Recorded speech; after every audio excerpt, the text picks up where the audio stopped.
So now I'm going to get to my hot take. My hot take that, honestly, I mean, and I don't blame you. I'd probably be, depending on how you take it and if you really listen to what I'm saying, and if you know the content of this show and how much we care about inflation, how much we talk about it, you could take this a number of different ways. But it's just, again, it's factually accurate. It really is. Gas prices. Everybody's upset about gas price. I am too. I'm in California here. I saw one pump the other day that was more than, it was like 670, 680 an ounce or gallon, sorry, 670, 680 a gallon, which is insane. And I got friends, family all around the country, literally all around the country. It's higher depending on where you're. I don't know if anywhere is higher here in California, but wherever you are, I'm sure your gas prices are dramatically higher than what they were. We had oil go above $100 a barrel, and I think I saw somewhere the other day it was trending towards $150 a barrel, which is insane. Obviously, there's a reason for that with this Iranian conflict, and I'm not going to get into that today. I might actually get into that in future episodes here, but not today. But either way, the result of the conflict is higher oil and gas prices, which is not fun. For those of us who are just trying to fill up your tank and it's cost you $200. And so I've heard a lot of people, rightfully so, complaining about this and worrying about this, and I'm with you. I have empathy for it, but here's what I have to tell you that you're not going to like. This is the whole narrative of today of being calm in times of chaos, looking at historical trends, historical data as a sign of comfort. Because if we look at what has happened in the past and we say it's likely to continue on and happen again, we can get comfort from that by knowing that we have a pathway to hopefully continued prosperity, peace, happiness, and good things. As it relates to oil and gas, specifically the price of gas per gallon in the United States. So while I was irritated and I'm seeing, gosh, it's $6 plus a gallon here to fill up, and it's just ridiculous.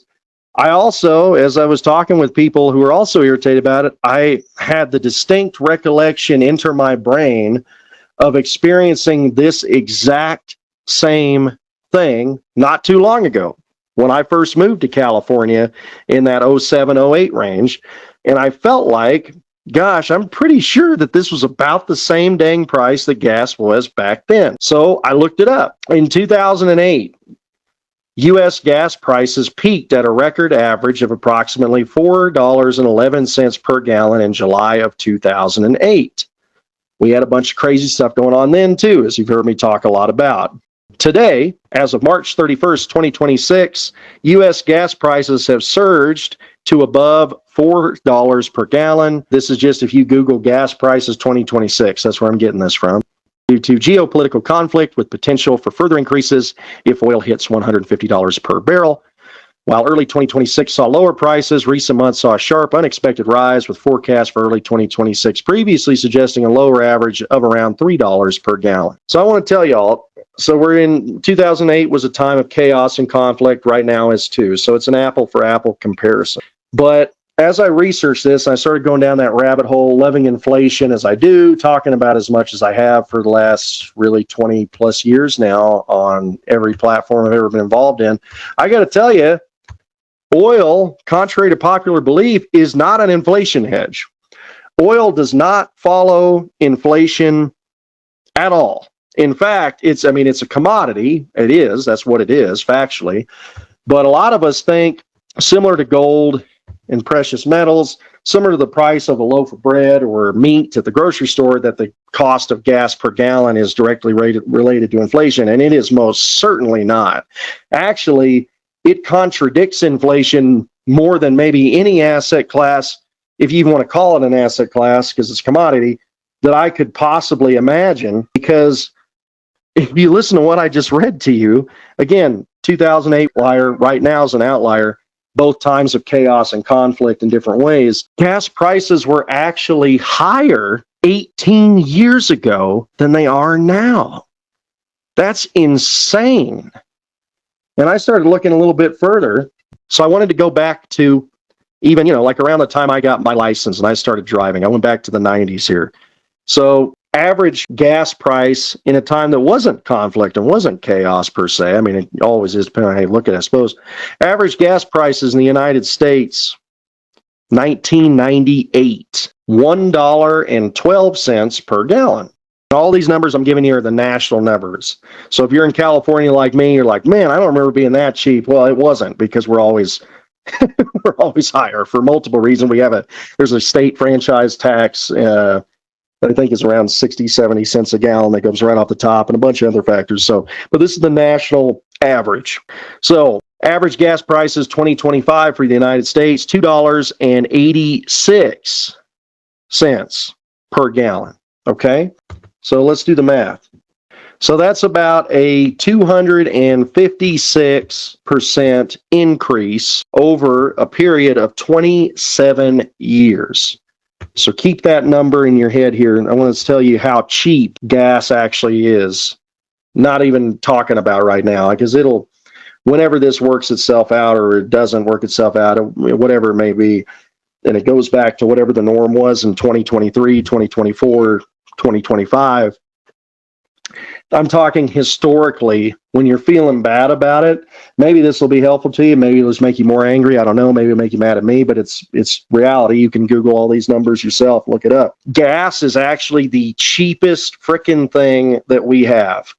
And it's shocking to me once I looked at it, because I didn't know this until recently. I kind of felt like it, but I was like, oh man, I just did all the data research. And I'm like, wow. And I was shocked. And hopefully it'll have a positive effect for you when you realize comparatively how cheap gas is to everything else we buy.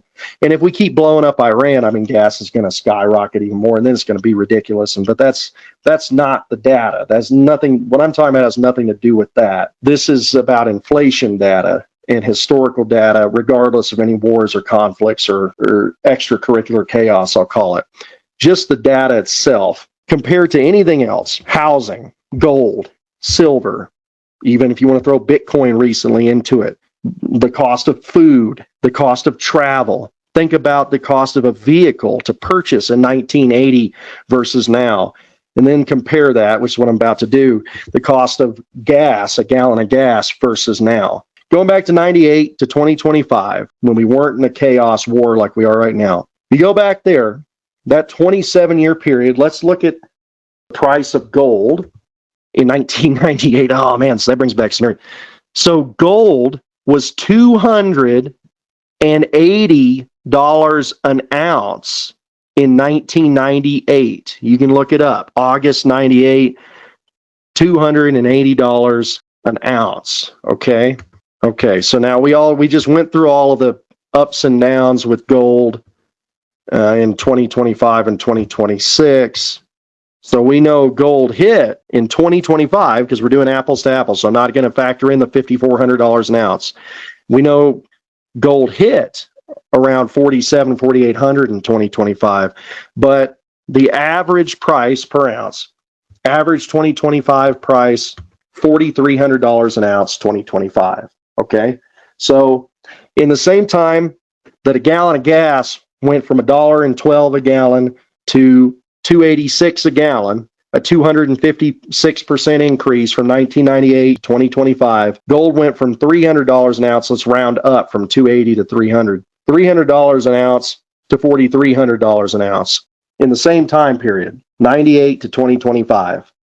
That's a more than 15 to 1 increase for gold. So if oil and gas, if the price of gas per gallon followed the trend, and this is rounding down in the favor to make it even cheaper, but if the price of gas per gallon followed the trend of gold, as inflation does, and the cost of expense and the devaluation of the US dollar does, the accurate price that we should be paying right now for gas is about $16 to $18 a gallon.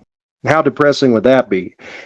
This shows you a couple of things. Number one, it shows you that gas really is actually one of the cheapest commodities we can get right now as a consumer.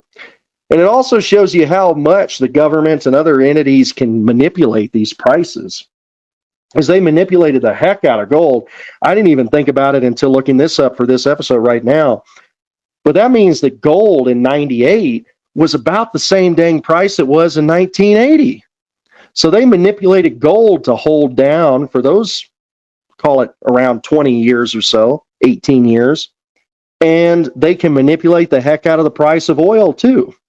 But really, on an apples to apples inflation comparison, devaluation of the dollar comparison, realistically, factually, we should all be paying anywhere from $12 to $20 a gallon at the pump right now.